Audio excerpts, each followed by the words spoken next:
The moment we've been waiting for has finally come together, and the Justice League has come together.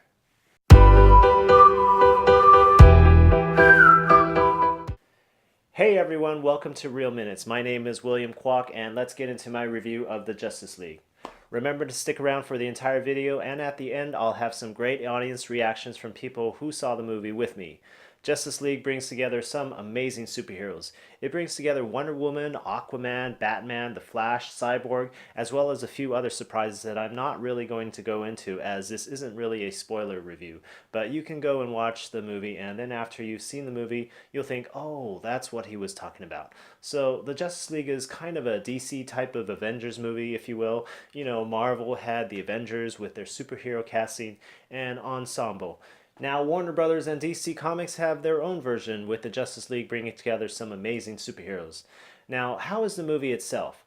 I thought it was actually okay. Not as bad as some critics would have you believe on Rotten Tomatoes, where the movie hasn't really gotten too high of a rating on, but I'll talk about that at the end of this review. It was very watchable, I thought. The beginning of the movie, however, was a little bit rushed. Justice League introduces some new superhero characters very briefly.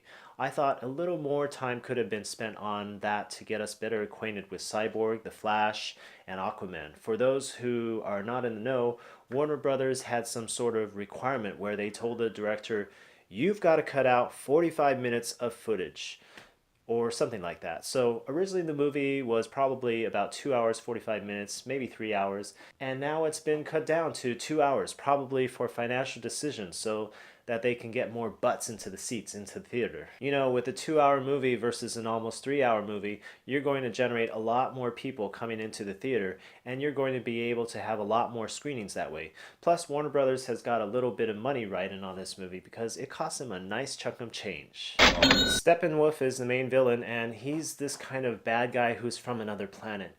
Since Superman died in Batman vs. Superman, now he feels it's a great time to take over the Earth because there's no real huge opposing force. And the characterization of Steppenwolf didn't really work too well. He's very CGI, I'll say that, and it felt really fake with a lot of the scenes that he was in. Also, the voice acting for Steppenwolf was a little cringeworthy at times. It seemed a little over the top and not too convincing, and we don't really get any backstory about the villain, so why should I care?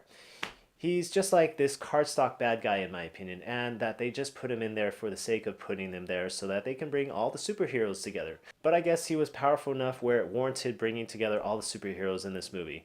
And I've got to say, my favorite scenes in this movie were the ones involving the Flash, and that there were a few scenes that were great with Aquaman, Batman, Wonder Woman, and Cyborg. There were a few scenes with character dialogue between a few of the lead characters that really worked, and I think if the director spent more time with the scenes, which they probably did in the original cuts, this would have been a better movie.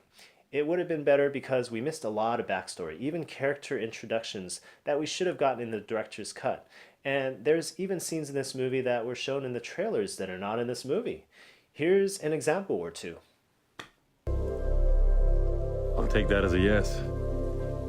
What? The ring.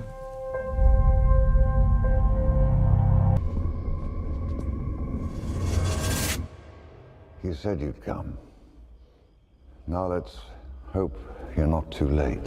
So, it's also no secret for those of you who've been keeping up on the movie news that Henry Cavill as Superman is in this movie, and he actually had a mustache during reshoots of the movie, but they digitally removed it.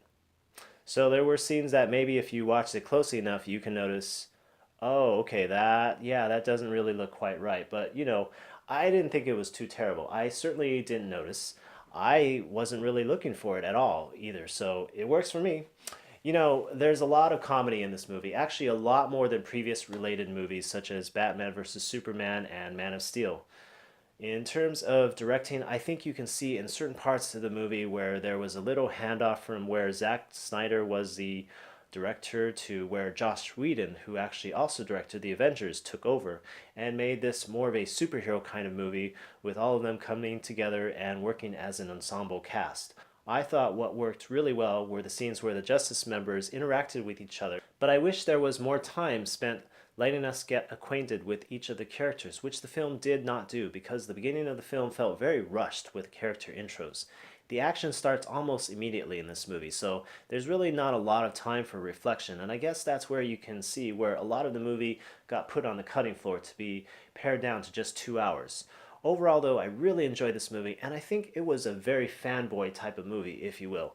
On its own, the movie was okay and not great because if you did not come from a comic book understanding where you knew a lot of the backstory of these characters, there were a lot of things thrown into the movie or just said that would just probably go over the head of most people. But one thing you should definitely want to stick around for is the end credits because one of them sets up the movie for a sequel. There's actually two end credit scenes, and I was kind of surprised. I spoke to half of the audience before the movie began, and the other half that I did not get to speak to pretty much left at the end of the movie without getting to see the benefit of the two end credits, which were great in my opinion. In other words, DC has finally become Apple or Samsung and have now copied their competitor Marvel's formula. After a rough start, the pacing seemed just right in the middle. I really liked Aquaman's character, but at the same time, it annoyed me a little bit how he was portrayed as this type of surfer dude who was macho and masculine at the same time. It didn't really work entirely all that well, but you know what? I'm still going to go look forward to an Aquaman movie. I'm also going to look forward to a Flash movie, and I'm going to look forward to a Cyborg movie. All of those three movies may happen, but I think at least one or two of them definitely will. Ezra Miller was great. His timing was perfect as a Flash. I kind of compared it to the TV series of The Flash, which I love. When he's running fast, it's called the Speed Force. And he referenced this in the movie as well, which is great because it was portrayed really well. We got a visual sense of how fast he was running, and there's a few interactions between him and some of the characters as he speeds along, which are terrific scenes with a little comedy element to them. So he added a lot of fun to the movie and a little bit of levity, which was much needed in this DCEU type of movie. Fans of the Wonder Woman movie also will not be too disappointed, I don't think. They portrayed Wonder Woman really well in this movie, and there was talk about how Wonder Woman's homeland, Themyscira, was painted a little bit sexist, maybe with some of the characters having a little more midriff type of outfits that we did not see in the first movie, and that, yeah, okay, I could see that it didn't make too much sense because it wasn't really consistent where some of the warriors were actually still wearing the original armor from the Wonder Woman movie, but then the other Amazonian women had these kind of almost bikini type outfits on, so I didn't quite understand that. When our superheroes have their final confrontation against Steppenwolf, which is the big bad guy, I didn't really sense any danger because they were in this sort of isolated part of the country where a lot of civilians were there, but at the same time, there's really only one scene where we got to see people running away from the danger. Other than that, there were only a few scenes revolving around a family, and the movie kept going to scenes of this family hiding away from the villains. But there were a lot more civilians in this place other than this family, so I don't think they should have shown that, especially because when we see the scenes of this family, we really aren't told much about them, so we really don't care. That's my review of Justice League, and I can honestly say it wasn't as bad as I thought it would be, but it also wasn't as good as I hoped it would be. So I'm going to give Justice League a 76% rating based on what I saw. The pacing wasn't even at times. Also, the character development was really weak in this movie. The story overall was a little weak too, and a little too simple. The bad guy was very disappointing. We really don't know much about him as far as his motivations behind taking over the Earth, and it seemed very cliche at times. As mentioned earlier about the Rotten Tomato reviews, the critic reviews are generally pretty low for this movie, and I mean, the previews were kind of hidden for the first day, and when they finally got leaked, it hovered around the 40% rating, so here's what it is currently as of this review, and also you can see the IMDb ratings as of this review. CinemaScore generally gets reviews from audience members on opening night of this movie. So come Friday night, if you go to CinemaScore, you're going to be able to see what audience members overall gave this movie as a letter grade rating. On opening night, I'm predicting that this movie will get a CinemaScore rating probably in a B plus or A minus grade. I'm actually going to lean towards an A minus because I think audiences are generally more forgiving, but who knows, it also could go towards the B plus or B range if audiences are influenced by early Rotten Tomato ratings. Thanks again for watching my review, guys, and remember to comment and subscribe below, and also spread the word about my channel. Here are a few of the audience reactions from people I got to talk to after watching Justice League. So, the movie was great. Rough around the edges, but I think it deserved a better score than what was given on the Rotten Tomatoes. All in all, I see potential in the movie, and it was great. I think the movie was good. I think it was a nice little appetizer tasting for what we could look forward to for what's to come. It was a nice little introduction of the League as a team, and I'm sure they will touch on more backstory on individual characters, as we have not yet seen individual movies for Aquaman's origin and backstory, and the Cyborg character, and Barry's character, the Flash. So this is I think it's very exciting. And my hat's off to Zack Snyder and all of his previous work before this film. And it'll be interesting. I think, like we talked about, I think DC has gotten a lot of pre-education from what they've seen, what Marvel has been able to do with their series. And it'll be interesting to see the two worlds compete in the film industry and how they represent themselves, because now that Marvel has Disney's backing, which is beyond tremendous, we'll see how that keeps DC and their filmmaking on their toes. So I'm pretty excited, and seeing as though how we discussed that about at least an additional 45 minutes to maybe an hour of additional footage was originally cut out from the film. Obviously, it's going to give fans something to look forward to in the extra featurettes section of the Blu-rays and downloadable versions of the film when it comes available to Google Play and iTunes. So yeah, I enjoyed it. I'm a fan through and through, and I think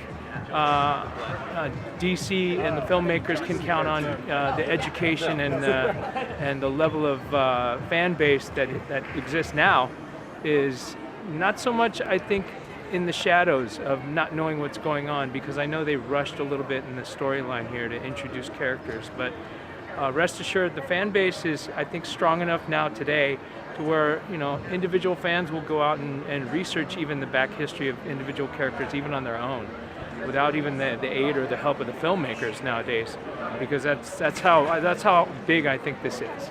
It's a really, really dumb movie. Like, I have seen a lot of movies, and I have not seen a lot of dumber movies than that. 0 stars out of a million. I could have given it 1 out of a million. I'm gonna go with 0. I enjoyed it. There was more humor in this one compared to the Batman vs Superman. It's not as dark. Yeah, that was one of the things. I think it brought together different people that thought Batman vs Superman was too gritty. This one had more humor. The Flash, especially, that character always adds humor to the storyline. I thought the powers, the way they showed the powers was pretty good. I was really interested in how they were going to show the Flash, because he is that much faster than anybody else, but I guess he's just beginning. The animation, the Steppenwolf character wasn't that great, but all in all, I think it was Maybe really good. It was a good movie. Lines, so that's probably just it. Yeah. I think, like you said, it was cut short a little bit. It wasn't as it felt rushed. I thought, I mean, I didn't really like the Flash character that much, just because it just doesn't seem like the Flash to me. But I mean, he did okay. The humor was definitely, it made it much more enjoyable. But yeah, I think hardcore fans of comics and DC universe would enjoy it, and as well as just the masses. I think it's a good combination. yeah, that's good. Overall, thumbs up. Cisco and Ebert are. Thank you so much, guys.